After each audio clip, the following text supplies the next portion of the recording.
Баршаңызға сәлем. Қызанақтың адам ағзасына пайдасы.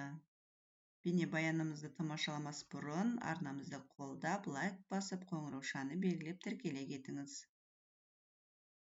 Ерте заманнан бері мал бағумен айналысқан көшпелі қазақ халқы шөптердің, жалпы өсімдіктердің емдік қасиеттерін ертеден білген. Әбу Насыр әл-Фараби, Әбу Али ибн Сина, Бируни, Аль-Джурджани және орта ғасырда өмір сүрген тағы басқа ғалымдар халық медицинасының дамуына, әсіресе дәрілік өсімдіктерді тауып пайдалануға зор ықпал етті. Жер жүзіндегі дәрілердің 40% өсімдіктен дайындалады. Мақсаты қызанақтың өзіндік ерекшеліктерін таныта отырып, оның адам ағзасына тигізетін пайдалы жақтарына терең талдау жасау, қызанақты тұрмыста сақтау және пайдаға асыру жолдарын ашып көрсету. Қызанақтың отаны оңтүстік Американың солтүстік батыс жағалауында орналасқан Эквадор мемлекеті болып табылады. Ең алғаш Еуропаға 16 ғасырдың ортасында, кейін Испания, Португалия, одан кейін Италия мен Францияға да жеткен. Кейбір деректерде қызанақтың біздің заманымызға дейінгі 5 ғасырларда перуан тайпаларында өсірілгендігі де айтылады. Үндістер бұл жемісті помидорль деп атайды екен. Біздер қолданатын помидор сөзі осыдан шықса керек.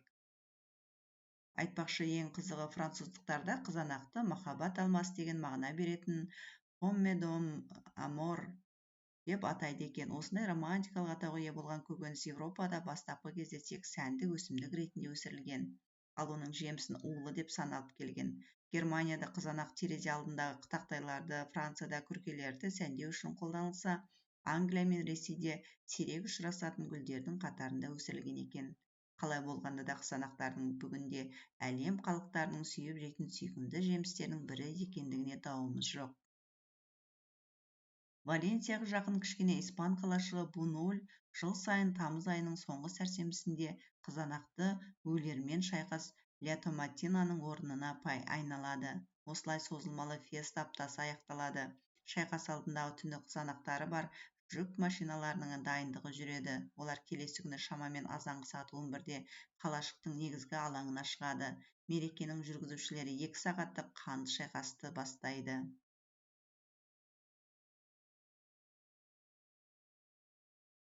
Қызанақ жемісі жеуге жарамды 1 жылдық немесе 2 жылдық шөптесін өсімдік. Орыс тілінде помидор атауы итальян тіліндегі помодоро алтын алма дегеннен шыққан, ал томат атауы француздардың томаты деген сөзден аударылған.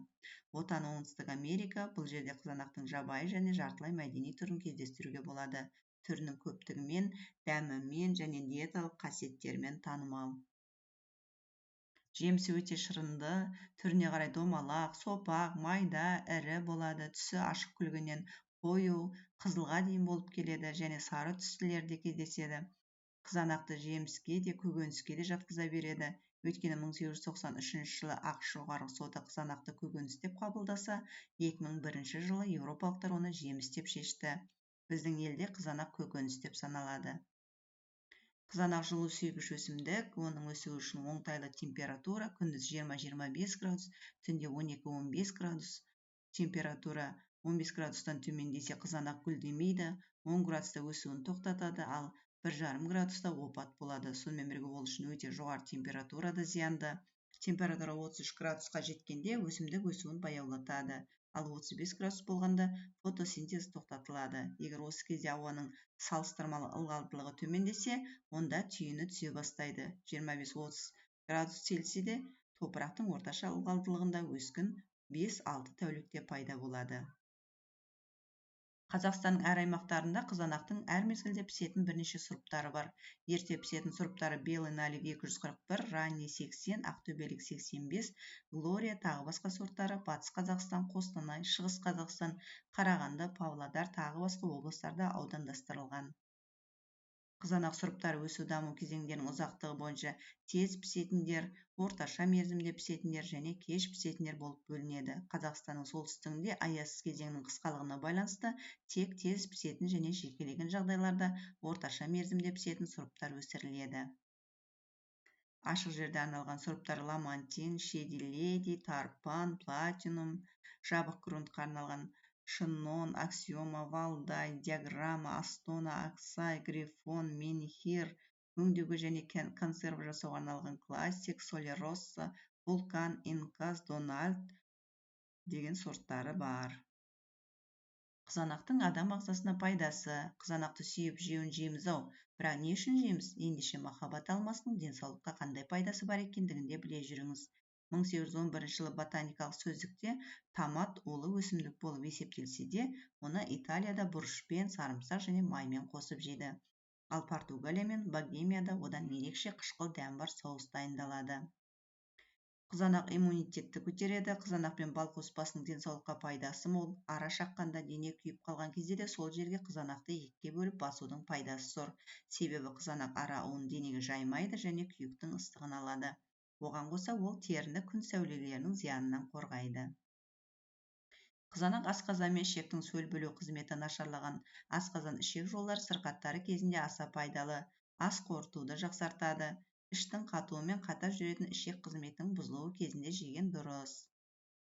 Қантты диабетке және семіздікке шалдыққан науқастар үшін томат құнды тағам. Сапасы жақсы, тұзы аз немесе мүлде жоқ томат шырынының құрамында ликопин бар. Ол ағзаны зиянды ісік ауруларының талшықтарынан қорғайды. Қызанақ шырыны семіздікке жол бермейді. Қызанақтың құрамындағы жасұнық, калий, натрий, магний, темір, хлор, фосфор, күкірт, кремний, йод және А, В, С, Е дәрумендерінің әрқайсысы өздеріне тән ерекшелікке сай ағзада әртүрлі қызметтер атқарады. Ағзадағы су тұз алмасу бұзылғанда, жүрек қан тамырлары жүйесі аурулары кезінде және асқазан мен ішектің қызметі бұзылғанда қызанақ пен қызанақ шырынының пайдаланған дұрыс.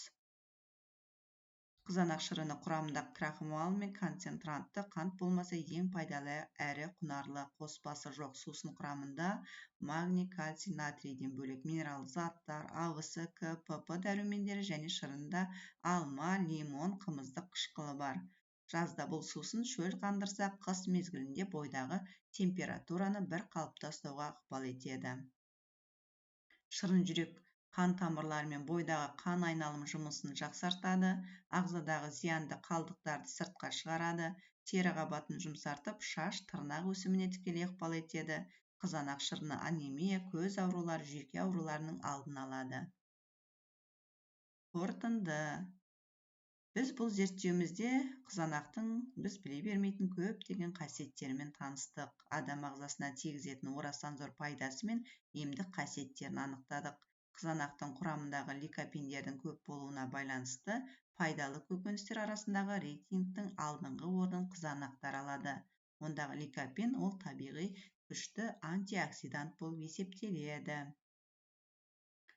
Ұсыныстар: әр отбасы өз бау-бақшасында химикатсыз таза табиғи қызанақтарды өсіріп алғаны абзал.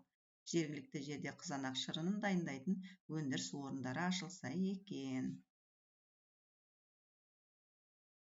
Осымен қызанақ жайындағы жобамыз аяқталды. Бейнебаянымыз ұнаса, арнамызға тіркеле кетіңіздер. Алдағы уақытта тағы да қызықты жобалар ұсынатын боламыз. Назарларыңызға рахмет. Сау саламатта болыңыздар.